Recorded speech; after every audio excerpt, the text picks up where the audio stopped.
In the world of the They Stay series, ghosts are real and certain characters have the ability to see them.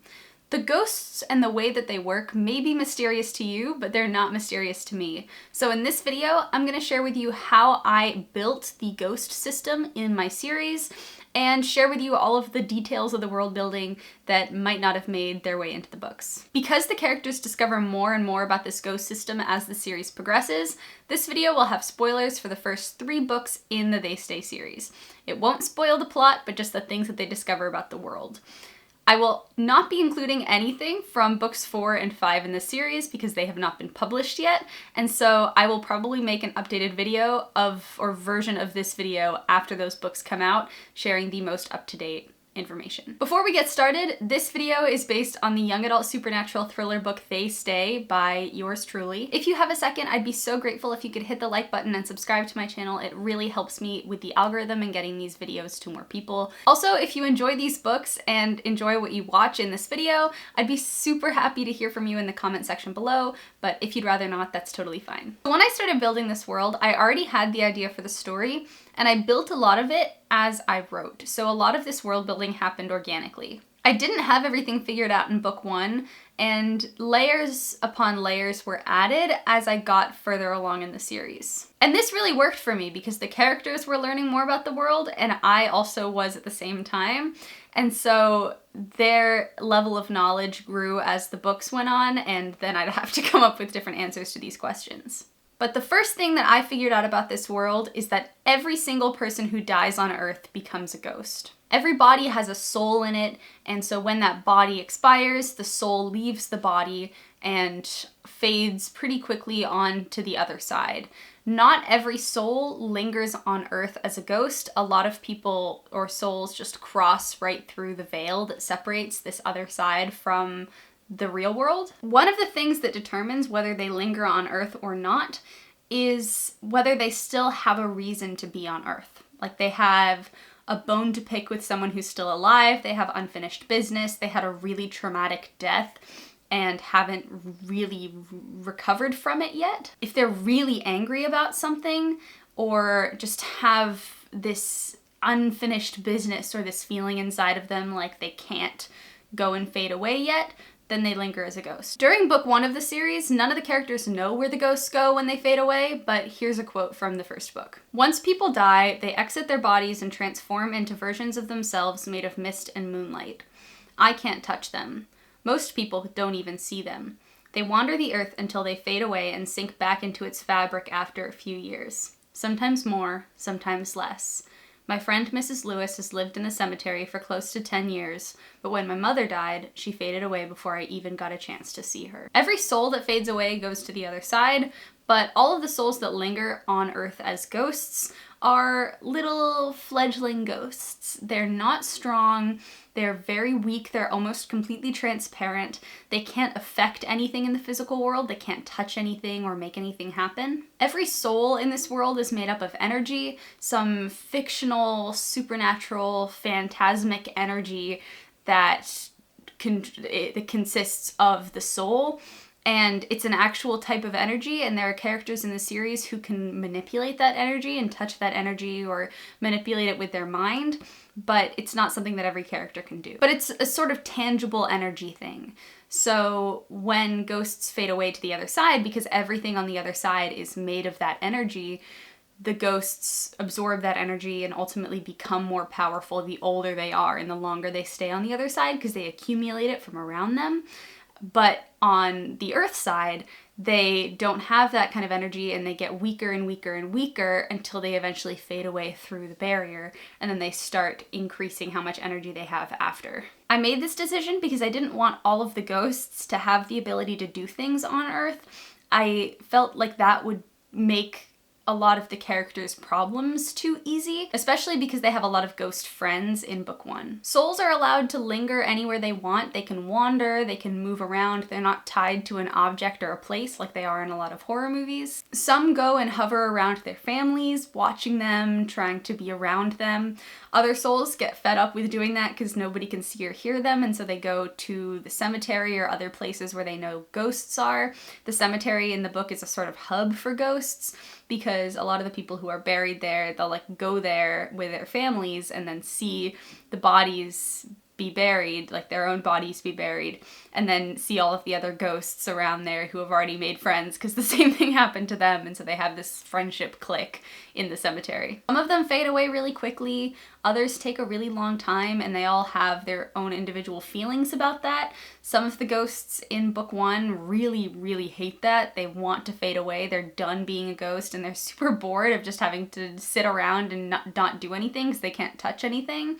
And other people like it because they can go and chat with some people, and then they can go see their family, because on the other side it's a lot harder to see their families, and so they like being there. They don't know that it's going to be harder to see their families, but they're not in any rush to leave because the fear of not knowing what's going to happen after they fade makes them not want to go through with it. The unknown is very scary, and no ghost has any idea what happens after they fade. They just know that they fade and they're not there anymore. So a lot of the ghosts in book 1 think that fading is just them dying. They don't know about the other side. They don't know that something comes after, but they just know that it's different. But a lot of people think it's the final death, but it's not. The other side is another sort of ghost dimension that's parallel to our world, but that is made only of this supernatural energy and is the final resting place for a lot of ghosts. The other side is a parallel dimension to ours, but it is made of this supernatural energy, and it's a little bit more drab looking than ours is. It's not a really happy afterlife place. It's a sort of like the Upside Down in Stranger Things, but more gray and more bleak. You don't have all of the monsters or the demogorgons or anything like that. You just have a lot of souls floating around sort of aimlessly and not knowing how to pass all of the time that they have. In book 2, we get to see the other side for the first time, so I'm going to read you this short passage from when one of the characters astral projects onto the other side. She can do the cool thing where she's like in a sensory deprivation and then astral projects onto the other side, but she's not actually dead, like she's not a ghost, but she can go there in her mind. I am no longer in my body, and this is definitely not the same room. It looks similar. The bed is in the same place, but it is sagging so much in the middle that the frame must be on the point of collapse. The wallpaper is peeling off the wall in long strips. Particles hover in the air around me like ash before it settles after a fire, but these particles do not appear close to settling. They are hovering, where ash would be dropping slowly, flakes spinning in small circles as they fell to earth. Everything on the other side is uncanny valley galore. The term uncanny valley is often used in reference to people who try to make robots or things like that that look like humans, but there's just something off about the face, and it makes people really revulsed or freaked out by this robot person looking thing. Because to the brain, it looks like it's supposed to be human, but something's not quite right about it, which makes it weird and uncomfortable to look at. This same theory can be applied to things like setting, and that is what I was doing when I was trying to describe the other side.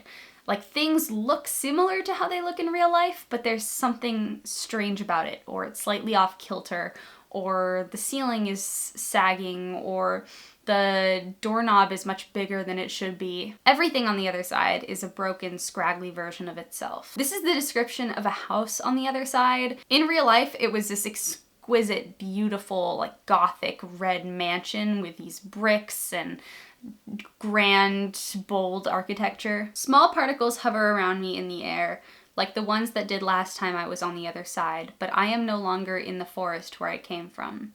Before me stands a 3-story mansion in a wide garden set on a street corner. In real life, I imagine the house was magnificent, made of dark red bricks, but in this dimension, the colorless facade is crumbling, and it appears as if the entire structure would fall to pieces in even the gentlest breeze. Moorish archways protect the entrances from the elements, and circle-top windows line the second floor. Balconies stretch out from the upstairs rooms. Overlapping clay shingles form the gabled roof, and the chimneys rise even higher than the apex of the roof. The houses on the street have encroached upon the quiet corner on which the splendid old building once stood. These houses are narrow and crammed in against each other, vying for space and barely 1/4 of the size of this mansion. Pale outlines of horse-drawn carriages sit frozen in time on the unpaved road beside automobiles and modern vehicles, but the trees are the same as the ones in Bethany. I'm fairly certain the Duran Brothers Circus was based out of Cincinnati, so this must be a version of that city. This character, Francesca, has a very prim and proper, polite way of speaking, but you get the idea. On the other side, there are also these overlapping pockets of different places in different historical time periods. It's not as though the other side updates with the real world and all of the really old ghosts are living in the modern day echo of the other side.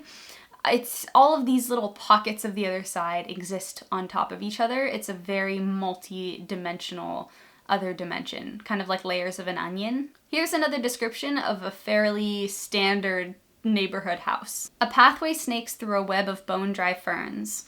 It stops in front of a stout house with a covered porch, 2 rocking chairs out front, and blue trimming wrapping around the door. Palm trees stand on either side of the house like sentries. Hairy vines wrap around their trunks and weave through the porch. Perhaps it's poison ivy, or tinsel that has been left outside all year. I glide through the front door. Shoes are strewn all over the entryway. There is a pair of high heels with stilettos that go past the sole of the shoe. A pair of boots with long spikes sits next to them. I drag my transparent fingers against the paint flaking off the wall. Even though the color is dull, I can tell it was once turquoise with white trim and red accents.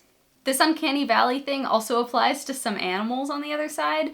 There are certain animals whose souls go to the other side, or there is overlap that can cross between where the animal souls go and where the human souls go, but there are also echoes of animals that just don't have souls. They're almost like images that are reflected or made up of the energy that echo the real world, like these chickens, for example. I come upon a chicken pecking at the grass. Not a single feather sprouts from its red, blistered skin.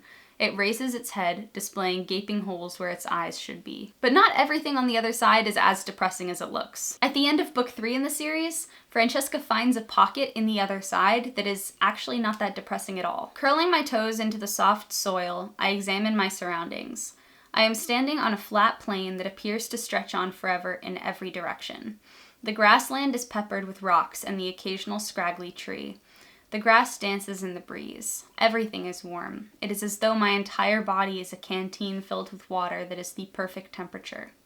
I wiggle my body in time with the waving grass, the weeds, and the small flowers, feeling a laugh gurgle out from the pit of my stomach. Up until this point in the series, every single place that Francesca has visited on the other side has been pretty gross and a little scary, but this place is really nice. There's more to the other side than just the drab, dreary, scary, uncanny valley locations that she's seen so far. The characters get some of the answers to these questions in book 4 and 5 of this series, but since they're not published yet, I can't talk about them on the channel, and so I will have to release a part 2 of this video sharing the stuff that they discover at the end of the books. Even though Francesca can visit the other side in her mind, it's really hard for ghosts to get back and forth from the other side to the real world, but it is possible. The other side exists on top of our real world, just layered right on top of it, and the two worlds are separated by this thin energy barrier.